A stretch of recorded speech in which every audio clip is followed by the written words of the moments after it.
Well, welcome, folks, to the championship game in the Monterey Bay League.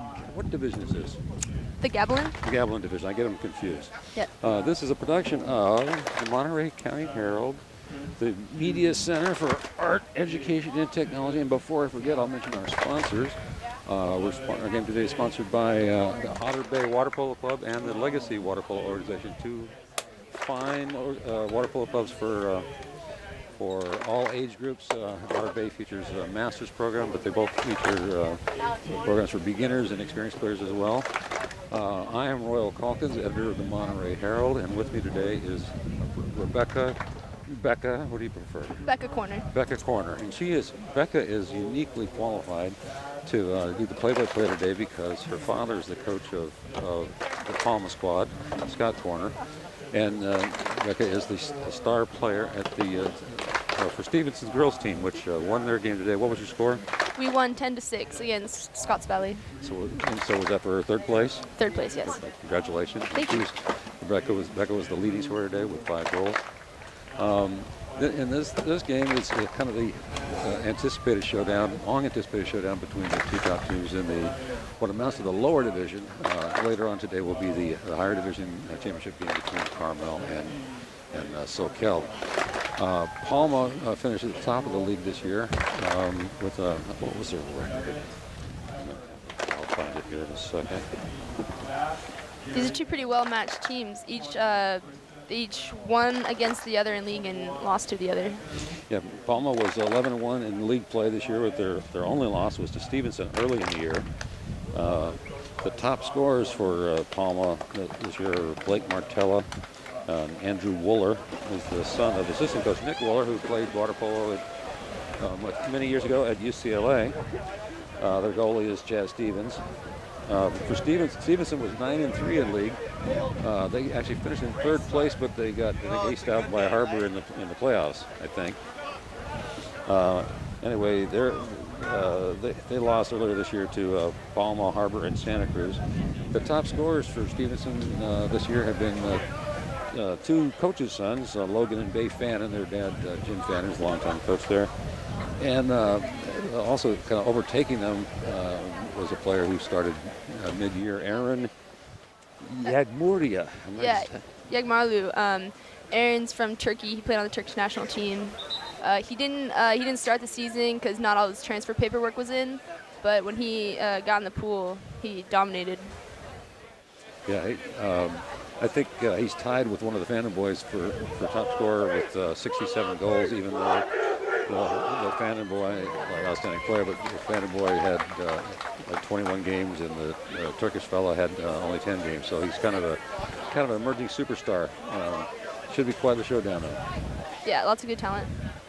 The refereeing today on the far side of the pool is Gary Figueroa, who is the kind of a water polo legend. He's a member of the two U.S. Olympic teams, and he's the coach at CSUMB. Finest ref I've ever encountered. The ref on this side, I don't know his name, even though I've seen him referee a couple games, and he's also an outstanding ref. Refereeing water polo is an art form. It's one of the most difficult games to ref. Not just because so much of the action is in the water, but there's so much subjectivity. Yeah, definitely. You get a lot of heat from coaches, players, observers who it's hard to see everything goes on under the water. You can't catch everything. They do a really good job. I'm rather legendary for being an obnoxious parent when I watch my daughter play. There's a bunch of rules that are kind of difficult for people to follow, especially if you're not real familiar with water polo. But one of the weirdest ones, if you watch basketball, you'll be confused because in basketball, say a player shoots the ball or passes the ball, and a defensive player hits it, knocks it out of bounds. In basketball, the offense, the ball will go back to the offense. In water polo, if an offensive player throws a pass and the defense knocks it out of bounds, it's the defense gets the ball. Yes. When I played water polo many years ago, that was not the rule, but they've changed it in recent years, and the theory is to reward the defense. Here they go with the game opening sprint, and I'm going to hopefully let Rebecca do most of the talking now because I don't know the players as well as she does. Number 13, Blake Vulcan. Martella of Palma won the sprint. Among the important rules in water polo, you can't touch the ball with 2 hands unless you're a goalie. Yes. Ball to the set, number 8, Andrew Wooler. Turnover. So now Aiden Francione of Stevenson. Outlet to Steven Sadowski, number 8.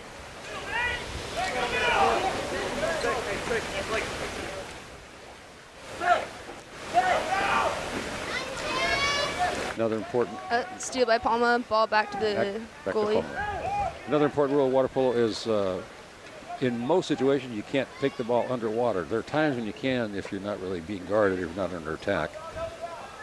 But if you are under attack, no ball underwater. Turnover, Stevenson's ball.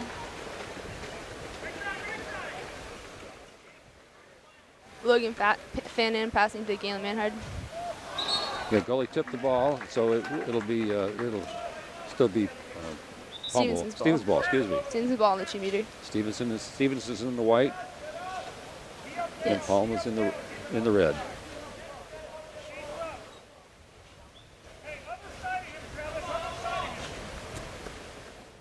Jeffrey Gunther to Logan Fannin. Which is the younger brother, Logan or Bay? Bay. Bay's a junior, Logan's a senior. Mr. Fannin pushed off. He get a little too aggressive with his left hand to push the defender away from him. Yeah. You have to watch out for that. Referees are calling that more and more lately. This is a likely goal Blake here. Martella. Yep. Blake Martella driving from the strong side. As I mentioned earlier, Blake is one of the top scorers for Palma this year. Yes. Very strong swimmer. Is he a sprinter? He is. Yeah, he swims club. Very strong. Logan Fannin with the ball at the 3. Many of these players play in the summer. Shot by number 4 and Yagmarlu. Saved by goalie Chad Stevens. Drive by Blake Martella from the strong side.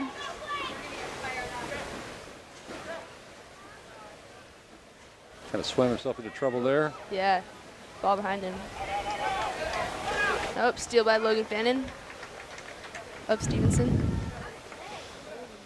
Some sporting publication, I can't remember which, just this last week rated the sports in the country, the toughest sports, and football was not number 1, nor was wrestling. Water polo was. Definitely. Because of the wrestling in the pool, but also largely because of the endurance. Yeah. A turnover there, and I don't know why. Could have been fighting at set. You get too rough on the perimeter at set, they're going to call a turnover.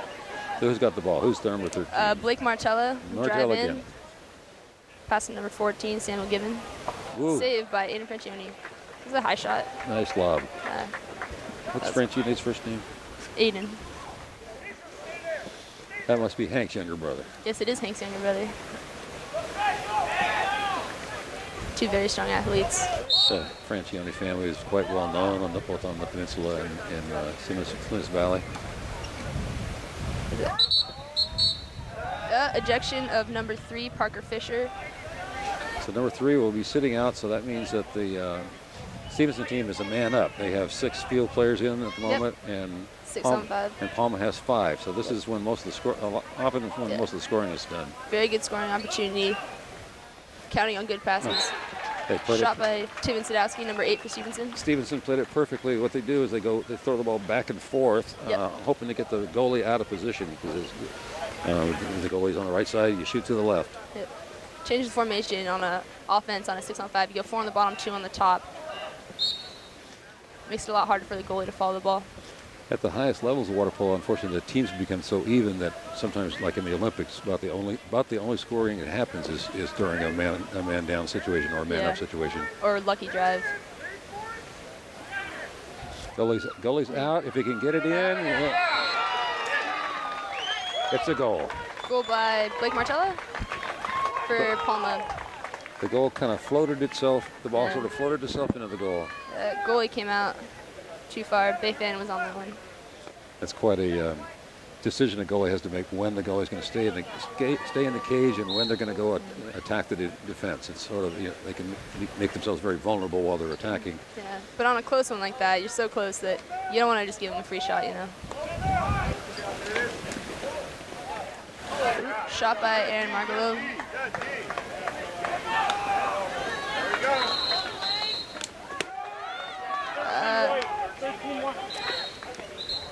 Timeout.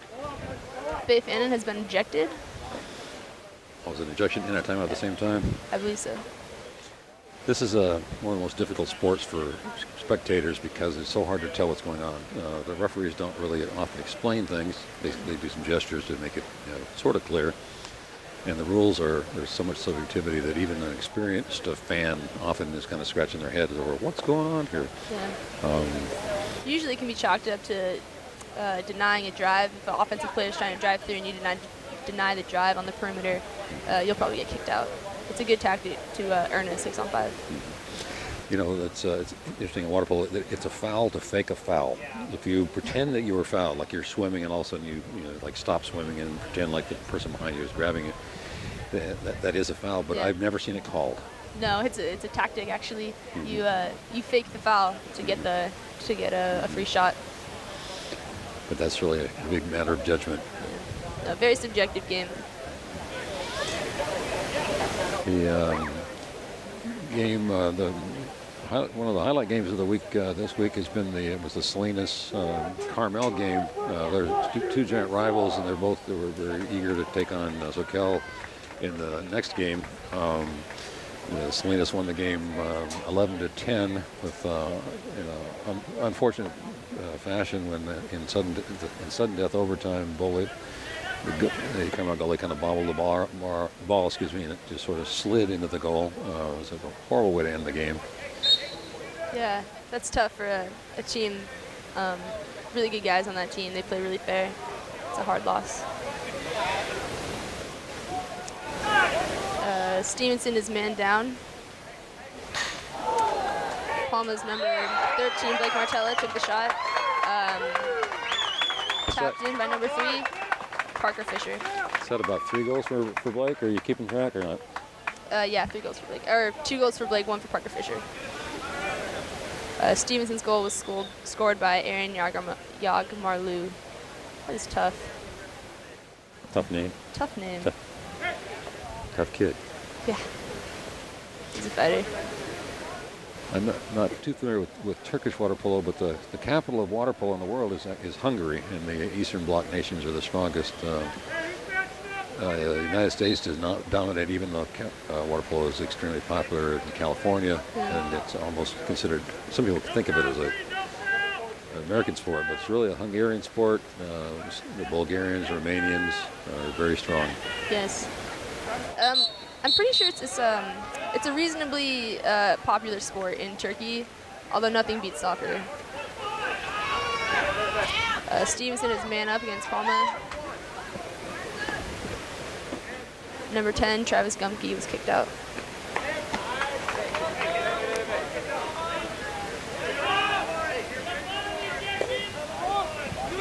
He did good. Missed shot by number 7, Chris Chu. Shot from the outside position.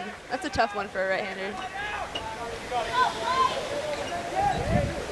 When a good high school player who's a left-hander tells a college coach that he's a left-hander, he gets a lot more recruiting attention. Oh yeah. That's because there's from the right side of the goal, being left-handed gives you a much better angle for your shot.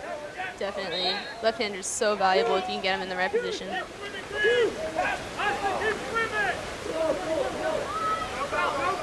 Logan Fannin with the ball. Nice shot off the goalie. Goalie tips it out, 2 meter.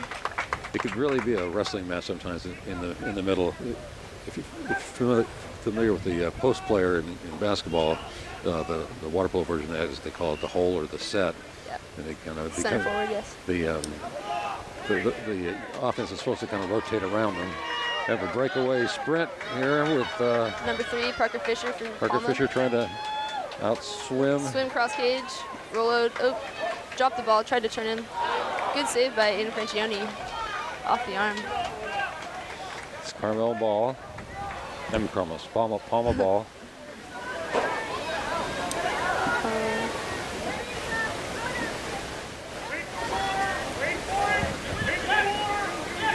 There's a 30-second shot clock in play.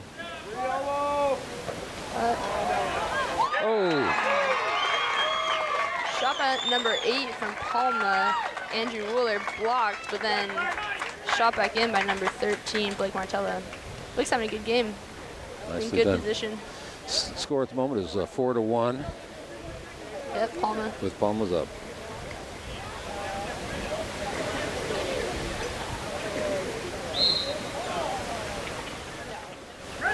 Looks like Stevenson's having a little bit of a hard time setting up their offense. Their 3-3 lines are they're setting up a little bit high.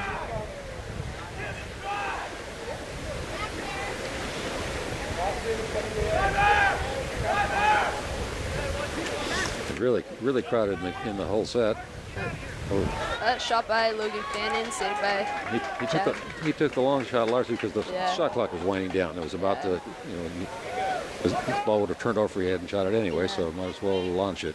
No, the shot clock really puts the pressure on. A little bit of anxiety there. Didn't really have a good drive to pass it to, though. Foul drawn by number 9, Mike Panetta. And again by number 8, Andrew Wooler. Shot over the cage.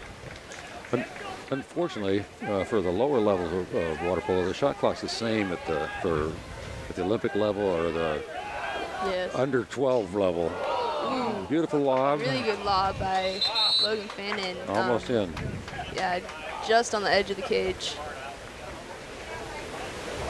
I hadn't seen the Fannin boys in several years. I'd seen them when they were like 12, and now that they're in high school, they've turned into quite muscular young men. Oh, yeah. Both of them have grown up a lot. If I were a parent or just a fan watching this game, I don't think I'd be yelling at the refs because they're doing a fine job. They're kind of letting them play. They're not calling a lot of fouls, which is nice. Sometimes some refs are rather, especially inexperienced refs, tend to call fouls just about any time the ball gets splashed, or if there's any contact. And a lot of contact is allowed in water polo, so it's deciding what's a foul is, as I say, is very subjective. Definitely. Do you know the name of the official on the other side? Gary, do you know the name of the official on the other side? Do you know his name, the official on the other side? I'm asking this of Gary. Matt Chipetti? Thanks.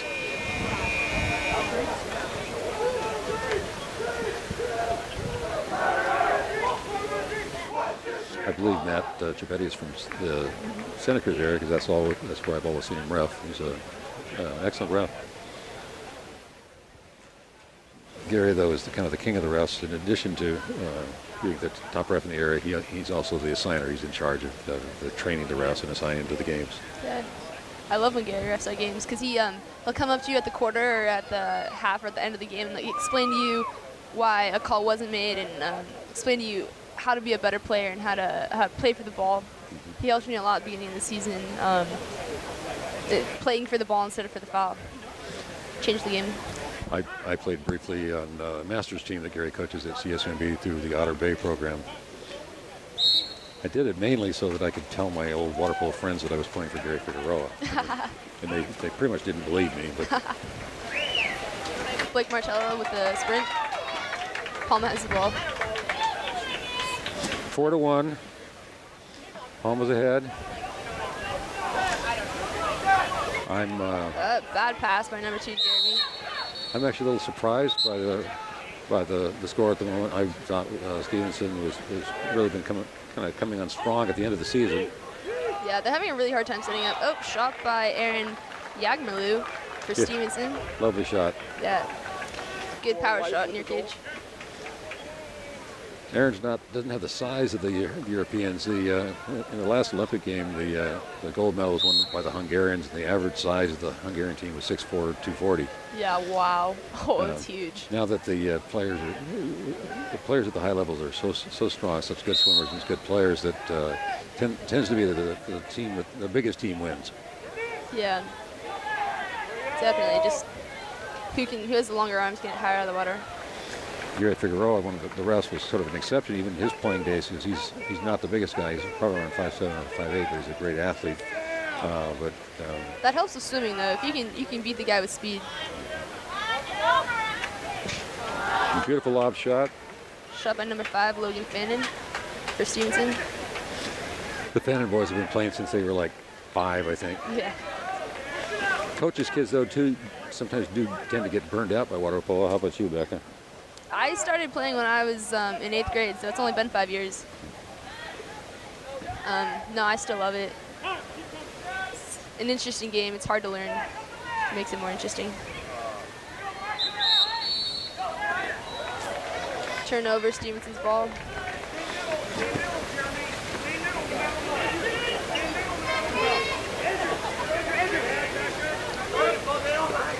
Stevenson weak side pass to Logan Fannin. Here comes the lob. No. Break. Ooh, they're wrestling there. Ooh. That was 3-on-1 Aaron Yargmalu for Stevenson. Maintained possession. Oh, bad pass to number 6. Austin Green's got a breakaway. This often turns into a foul and often a penalty shot. Yeah, often a 5-meter shot when someone gets a breakaway. Wow, that was good defense by Stevenson. Ball under. Yeah, they dodged a bullet there. Yeah, that so often results in a 5-meter shot. You get on the sprinter's back. Another turnover. Palma's ball.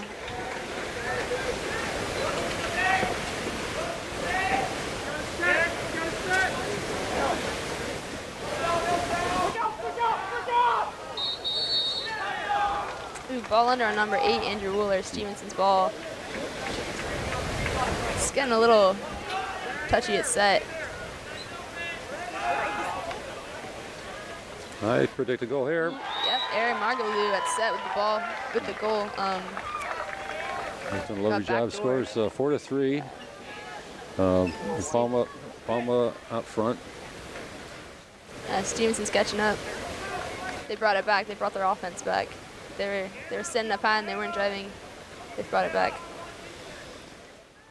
In case you're wondering, no, they don't stand on the bottom. They're pretty much swimming the whole game. Yeah. Some of the high school teams in this area, like Monterey High, are handicapped by having pools that are pretty shallow. Oh, definitely. There's just nothing like conditioning in a deep pool. Stevenson, where Becca plays, they used to have just this really kind of strange pool. We called it the puddle. One end of the pool was so shallow that they had to have a really tall goal because the goalie could actually stand on the bottom. Yeah. But they got a new pool 1 or 2 years ago. Yeah, this past year. This is the first time we've had this pool. Right in the center of campus. It's beautiful. So interesting. A goal by Aaron Margaloo of Stevenson on a 6-on-5. I first noticed him when I started seeing the box scores and seeing a name that I hadn't heard of.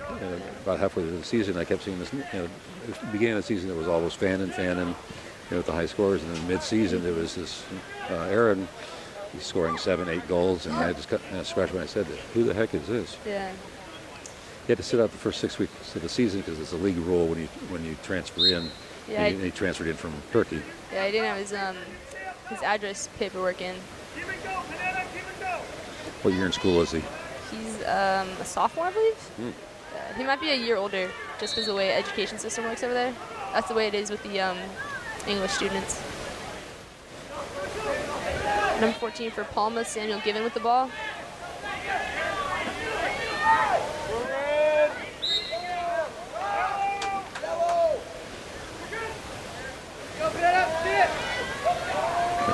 Now if that fellow had been left-handed, he would have had a much better chance of making a goal. Turnover The shot clock. Number 4, and Margaloo with a break on Mike Panetta. He's got 2 of them followed him. Yeah. Ooh, nice goal by Jake Miranda of Stevenson. Perfectly played. Nicely set up. Perfect. Really good pass. That puts Stevenson up by 1. Yep. 5-4. It's a good. He's been playing. He's 2 strained tendons in his elbow from baseball. It's a good shot. The winner of this game advances to the CCS, the regional finals. The loser goes home. In the higher league, the other division, the top 3 teams go to the CCS. Yeah, only 1 team from the lower division. So in the upper division, Salinas and Soquel are sure to moving up, and then Carmel, because they won an earlier game today against Santa Cruz, they'll be going on to CCS. Shot by number 4 of Stevenson, and Yagamalu saved by Chad Stevens. We're about 2 minutes away from halftime in the second period.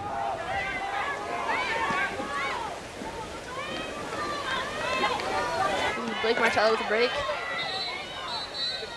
Ejection of number 13 of Stevenson, fifth in. Number 9 with a shot by Palma. Mike Panetta, saved by Aiden Francione. Logan Fannin with the ball on the weak side.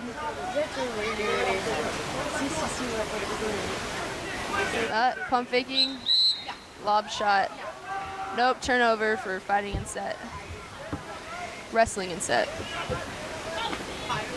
Number 14 of Palma has the ball now, Samuel Given.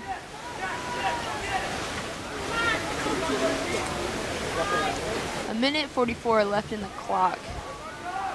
This is the second quarter. Number 10 for Palma, Travis Gumke with the ball. Steal.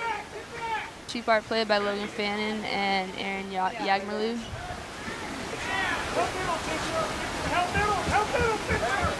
Strong side outlet to Tim Sadowski. Pass to Jake Miranda.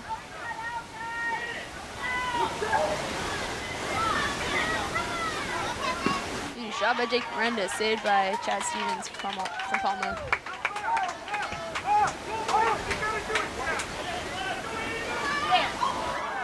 Ooh, very close. Fast break by Blake Martella.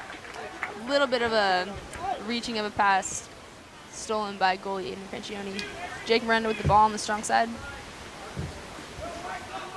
Ooh, bad pass. Nope, recovered by Tim Sadowski. Number 6, Jack Margolis. Pass to Logan Fannin. Ooh.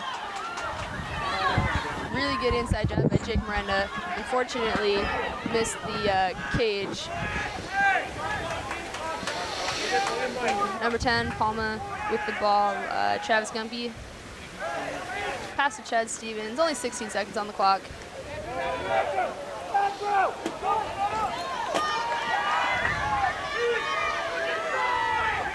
Number 9, Mike Panetta on the weak side.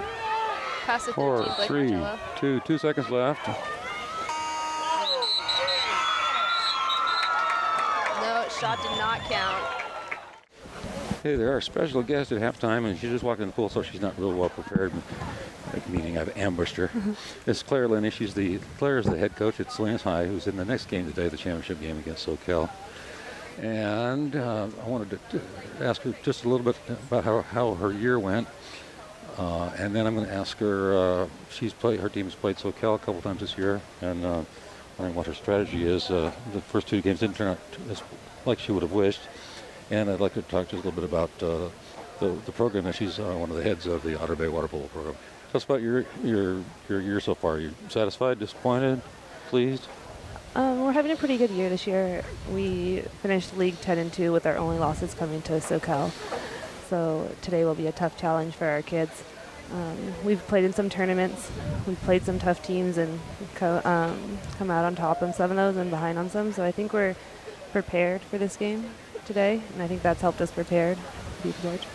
So how do you prepare for a game against a team, a very tough team? That's Soquel's only losses this year came to some pretty talented, very top-notch Bay Area teams. How do you prepare for a team that's beat you twice?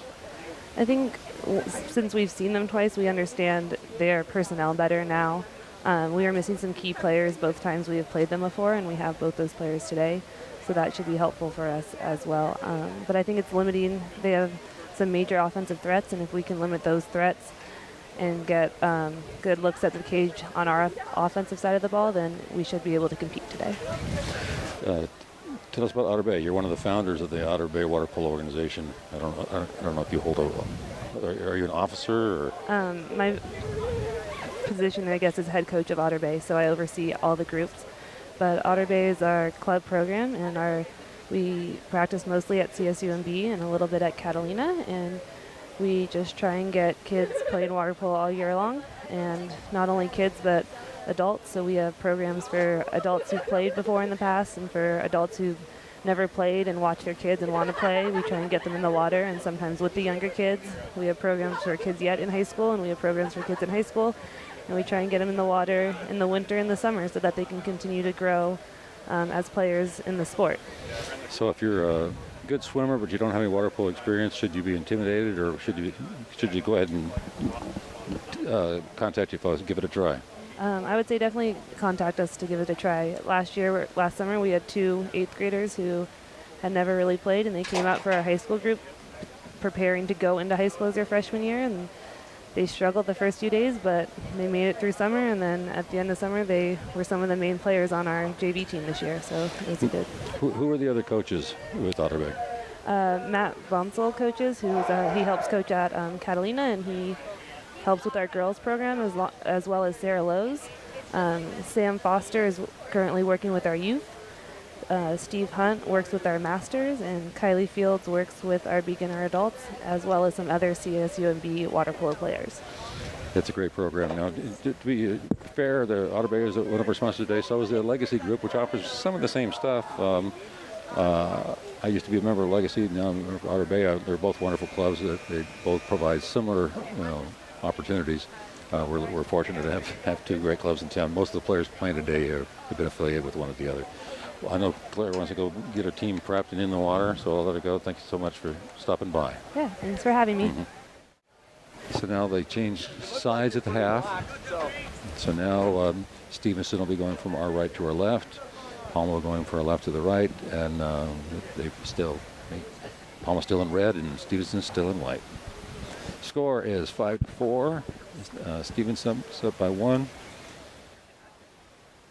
Doesn't look like Stevenson's going for the sprint. Looks like they're going to set up. Oh, no, there they go.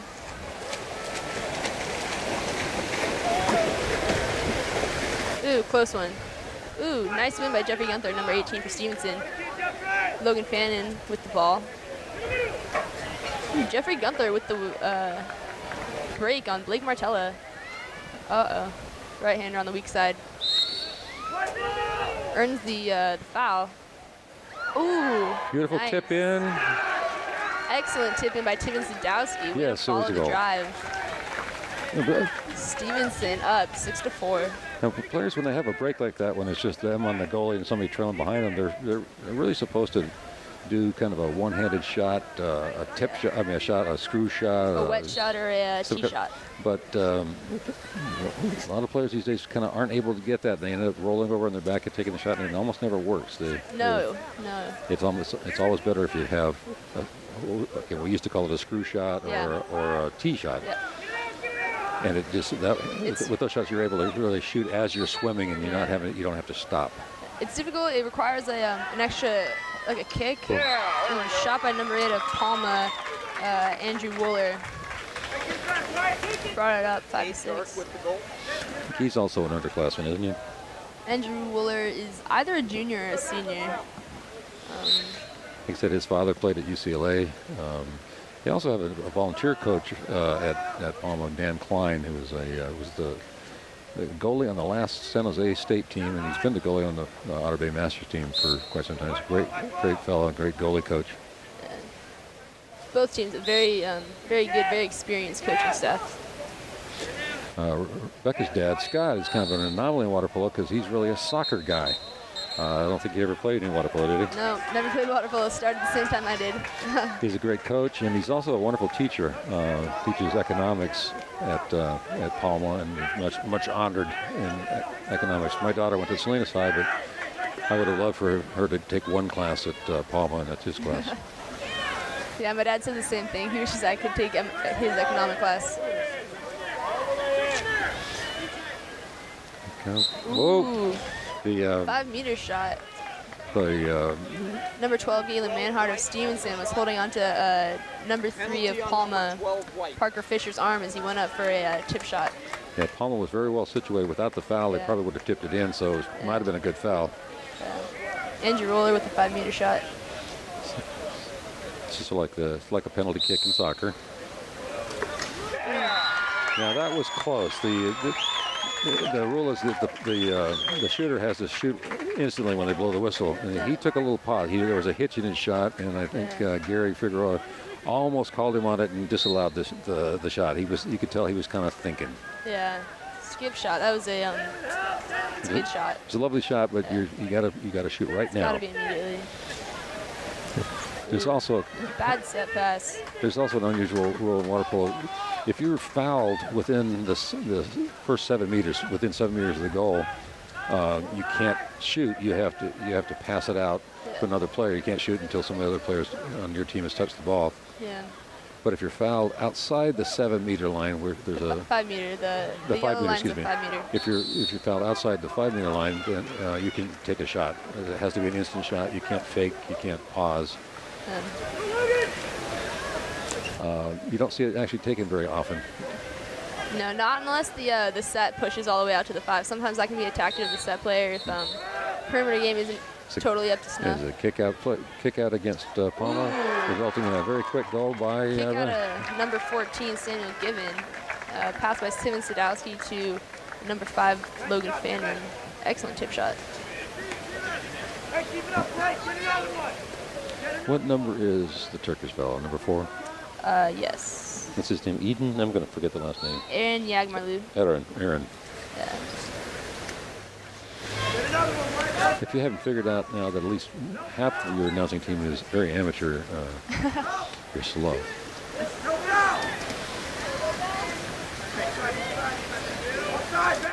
Now the offense can't go within 2 meters of the goal unless the ball is in that area.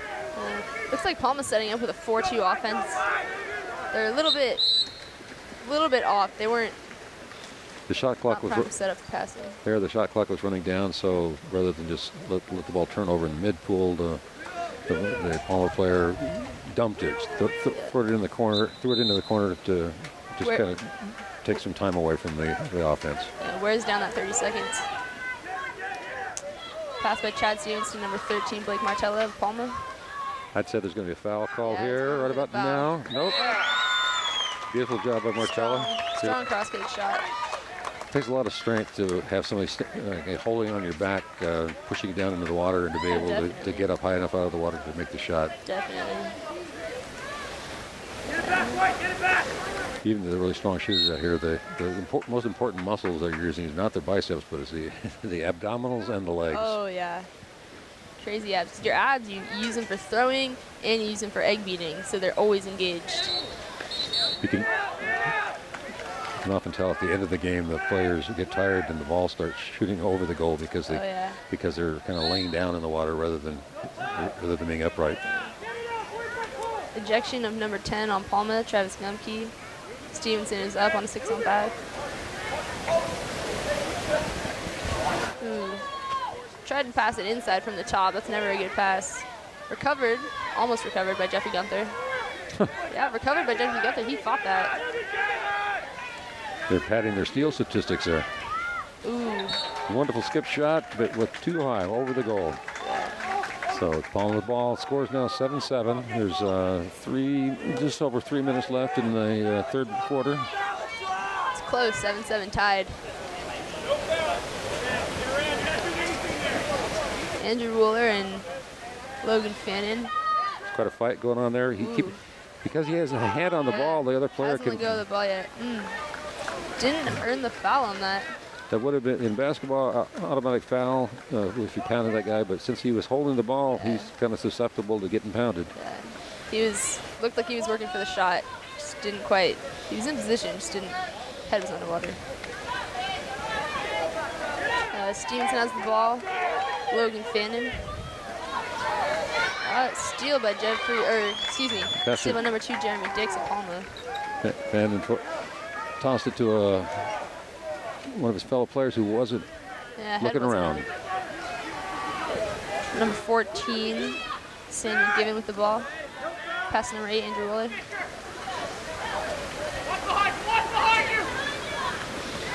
Nice communication. Palma's not setting up.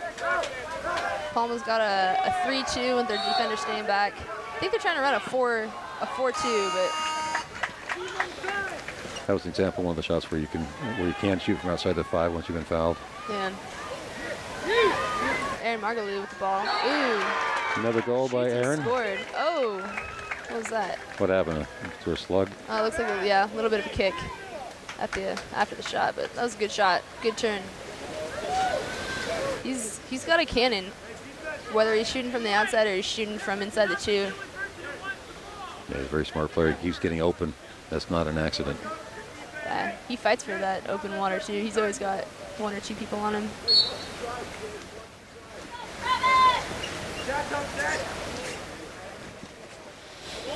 Just under 2 minutes left. Turnover for straight arming. Tuan Sadowski earned that for Stevenson.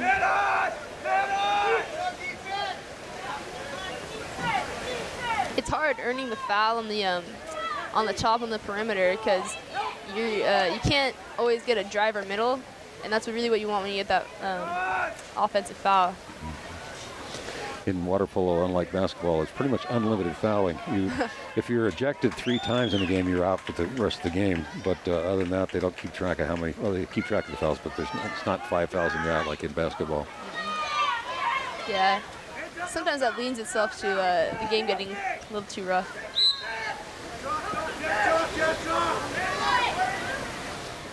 Palma seems a little confused at the moment. And, they're all staying back. they got 4 Palma players down on the defensive end. Still got the shot off. Number 13, Blake Martella. I wonder what the tactic is. I don't know why they're all back. Silly. Goalie's out of the cage. Steal by number 2, Jeremy Dix of Palma. Palma's got it back. Ball is being thrown out. Play is stopped. Don't know why. It's a clock off. Look at the shot clock. Oh. Don't know. All right, Jeremy Dix of Palma with the ball.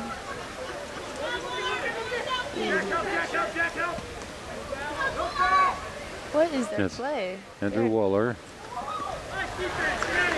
Outside shot by Andrew Waller outside the 5. They weren't set up. They had 3 people in the hole set. I wonder if they're trying to the beginnings of a play or a pick. I don't know. It's a strange strategy.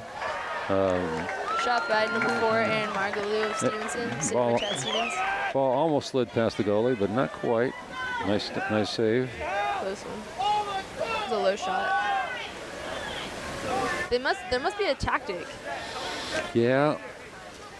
You'll have to ask your father. Yeah, I have no idea. This is weird. They're not setting up. Typically, you set up in a 3-3. 3 people on the just outside the 2, 3 people just outside the 5. Sometimes you arch it a little bit. Nice. Earlier, they were setting up in a 4-2. 4 people on the 2, 2 people on the 5, but they were just messy. Getting tired, I guess.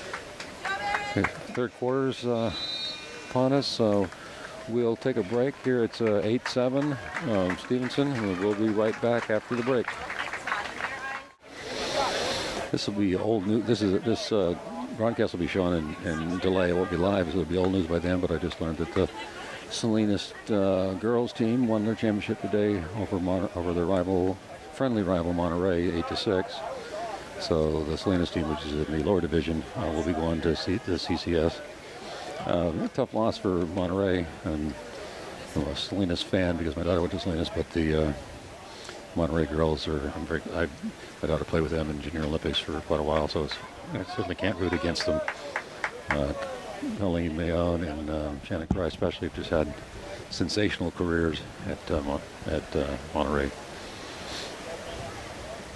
The top scorer, the top player actually for the Slams team, Sydney Clark, I think she set a school record for steals this year with more than 200 steals in the season, topping Rachel Davidson, who now at UCLA, and I think her name was Laurel Kunanen, who held the record, something over 200 steals. Here we go for the start of the fourth quarter. 8-7. Stevenson out ahead. Sprint won by number 18, Jeffrey Gunther of Stevenson.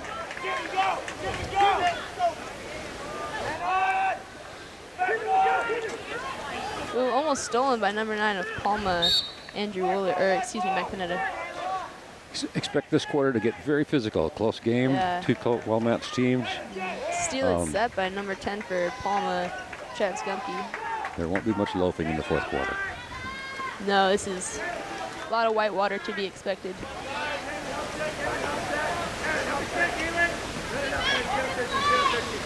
Palma has the ball. I think they're back to a 3-3. They're trying to run a pick and drive play. Hasn't been working out for them thus far. Ooh, number 8 with a lob shot. Nice. Andrew Wooler really well anticipated lob shot.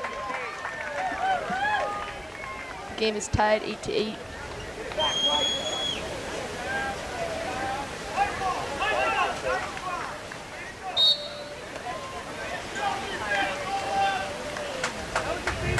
Number 5, Logan Fan of Stevenson with the ball.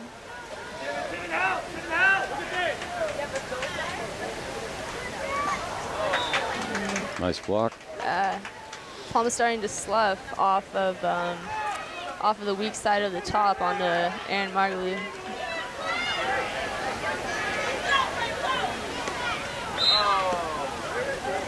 He's going to shoot even though he shouldn't because he's too close. Too close. He was within the 5, so if he made it, it wouldn't have counted.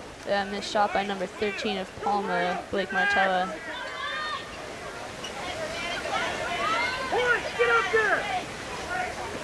It's a very well-played game. Yeah, they're all really pressing on D, but it's all clean. Yeah, they know what they're doing. Good passing. Yeah. Luke double teamed on Logan Fannin. Palma wins the ball.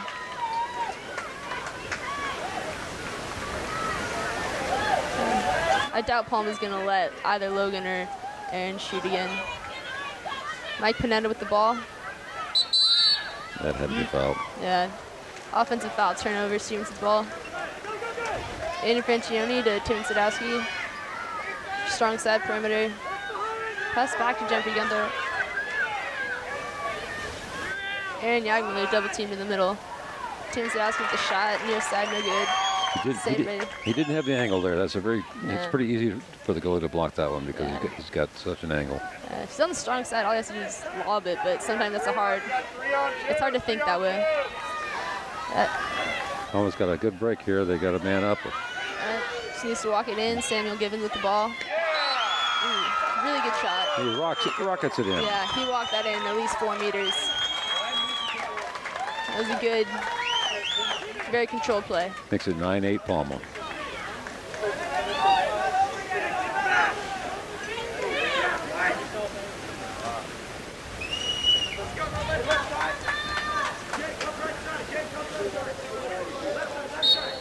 I guess you could say that this is the championship of the private schools. Yes. It's a lot of underclassmen. Sort of a symptom of having a small school size. You get a lot of underclassmen playing varsity and playing up. But yeah, both these schools have very small enrollments. Catalina as well. Sometimes they have trouble just getting their varsity. The Santa Catalina girls this year. Beautiful shot. Blake Martella sneaks inside the line. The Santa Catalina girls this year are playing for the championship, and they had some girls on the varsity who had never played water polo before this year. Oh. because it's such a small school. Yeah, same with us. We had, let's see, 5 new seniors, 2 of which started. There were 5 people on a team of 12 that had played water polo before. Very typical of small private schools. So almost exactly 4 minutes left. It's 10-8, Stevenson. Excuse me, Palma. Yeah, timeout called by Stevenson, I believe. Nice, beautiful day here in downtown Carmel. It's a rare sunny occasion on the peninsula, especially for this time of year. We have over in the shallow end right now, we've got the Soquel team warming up. That'll be a tough game. That'll be interesting. Soquel has been a real dynasty in their league until Carmel beat them in the final game of the last season. Soquel had gone undefeated for 17 years. Oh, wow. This year they lost another game to Carmel, and unfortunately for Carmel, Carmel lost a couple games to Salinas. So Salinas is in the championship today against Soquel, which was a big disappointment for Carmel. But it's I think some equity is coming in the league. That Carmel and Salinas are both getting stronger. And the coach that really built the Soquel team, Marcelo Adas, has retired now, so he can spend more time watching his daughters play for the Soquel girls team. Marcelo is kind of a legend in water polo. When he started at Soquel many years ago, he was living on his water polo stipend, and so he was living in his car for his first couple seasons. Oh, it's dedication. He has a home now, I understand. Serious dedication to the sport. Sure enough. Ball's almost back in play. Stevenson's possession. Stevenson got the set up after Palma's goal because they called timeout.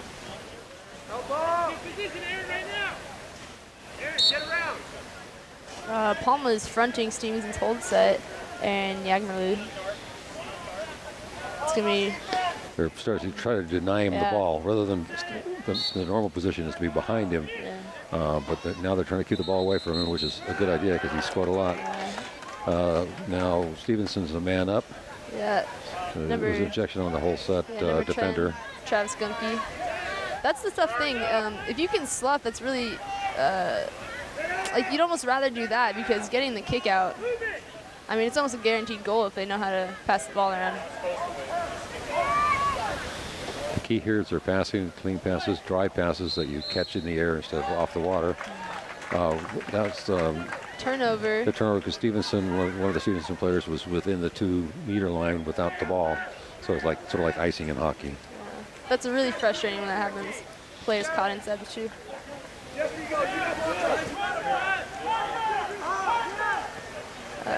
Number 2, Jeremy Jakes with the ball for Palma.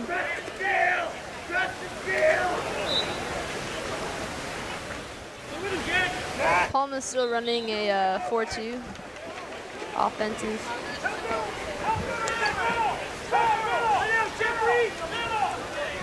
Notice the shot clock wasn't running for several seconds there. Uh-oh. It's not good. Goalie held the ball for a while, too. Nice.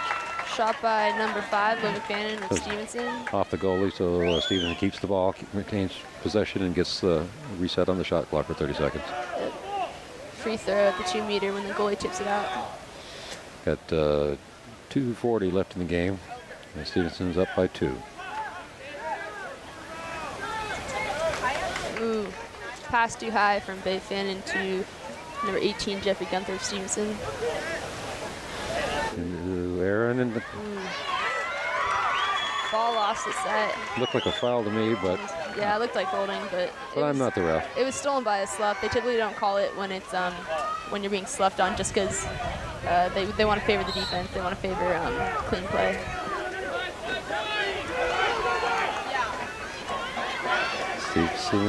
Stevenson shows the ball back to the goalie.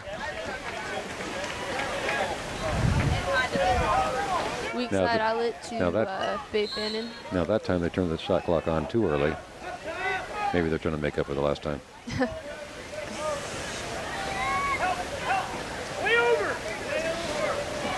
Stevenson's thinking about a lob shot. Aaron. Stevenson's not entirely set up. They've got a 3-2 with a player staying back. Lob shot. Ooh, lob shot by Logan Fannin. Just over. Timeout called by Palma.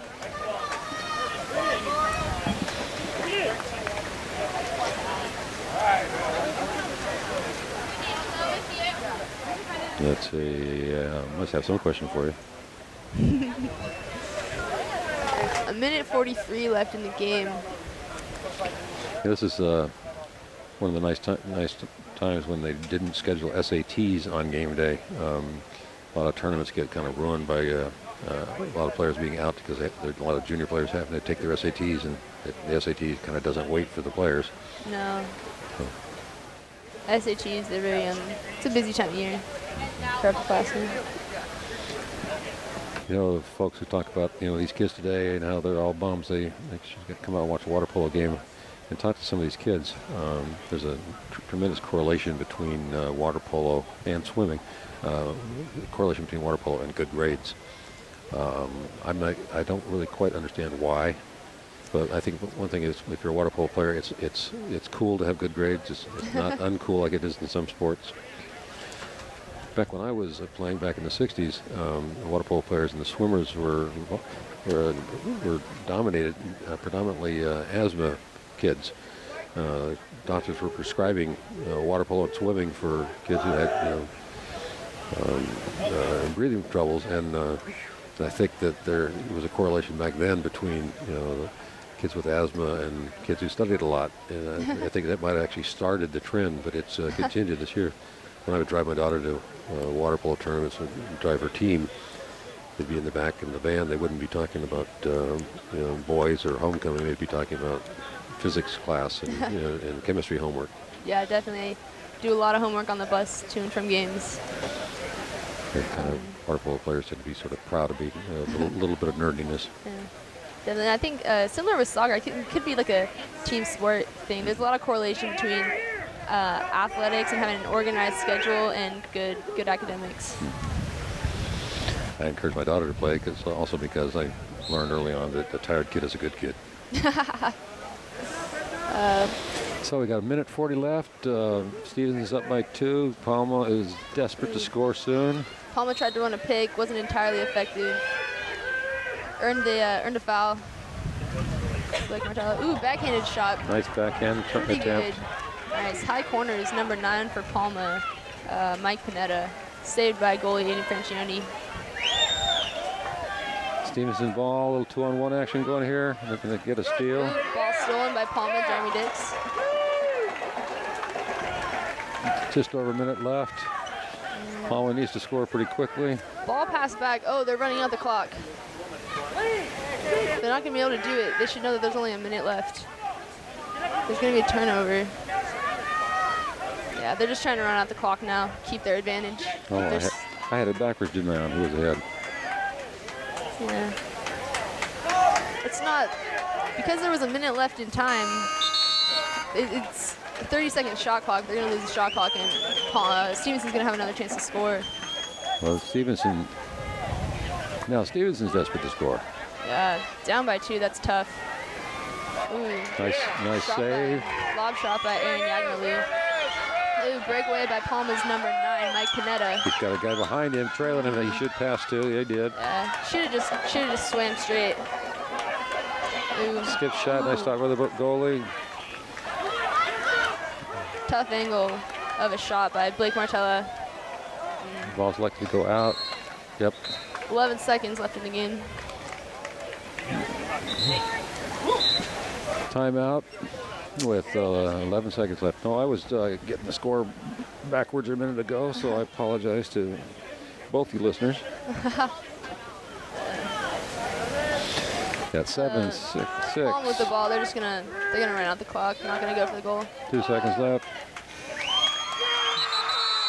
And that's it. Palma takes the crown. Well-earned victory. Both teams played great games and got plenty to be proud of. Yeah. So I guess I'll mention our sponsors one more time. We got Legacy Water Polo, Otter Bay Water Polo, the 2 water polo organizations, There was a fellow who was willing to sponsor, but he didn't have to, and that's Salinger Realty. Dave Salinger was ready to put his money where his mouth is, and we'll get him next time. Signing up for MCAT, which is a program of the Monterey County Office of Education and Millennium Charter School. So I'll say goodbye for now. Rebecca, thank you so much. You did a great job. Thank you.